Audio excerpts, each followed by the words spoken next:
Hey, so here we are again, the second part of day two of practicing the presence of God, learning some biblical life principles from Brother Lawrence.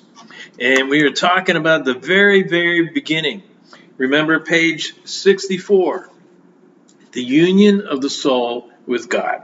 The first way in which the soul is united with God is through salvation solely by his grace. You see, what Lawrence is teaching is that only as God interacts with us do we even have the desire to know more of God, to practice his presence, to look at these videos, to read books like this, to read the scriptures, to hear the scriptures. Only as God is working in us, drawing us to himself, giving us a spiritual thirst and hunger, do we even care about a topic like this.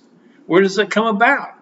It comes about through the Bible, the scriptures. It comes through then as we hear those scriptures, as we read those scriptures. The Holy Spirit works within us to draw us to the Father.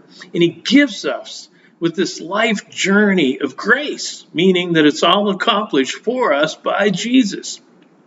Does it require effort? Of course. Can we earn it? Can we make it happen? No. It requires effort for us then to follow after Jesus in the working of the Holy Spirit through us.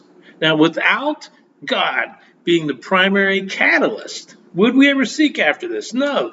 This is what Brother Lawrence is trying to get across right away. If you want to practice the presence of God, there needs to be a spiritual awakening within you in the very first place. Because otherwise, the Bible describes us as sort of like spiritually dead, completely indifferent to the things of God. We're not interested in practicing the presence of God. It might seem like an interesting topic, but after a short amount of time, we're going to lose interest in it because we don't have that lifelong passion being birthed in us completely by God. And that's why Hebrews 12, verse 2 says, Jesus is the founder and the perfecter of our faith.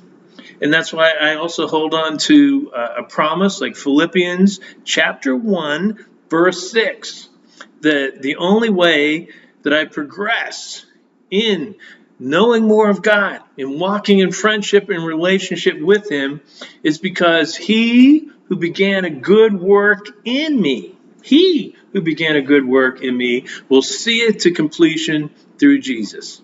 So again, thanks for paying attention. I believe God is working in you and drawing you to listen to these talks. Otherwise, you'd have no real interest. But pick up a copy and let's get started. Thanks.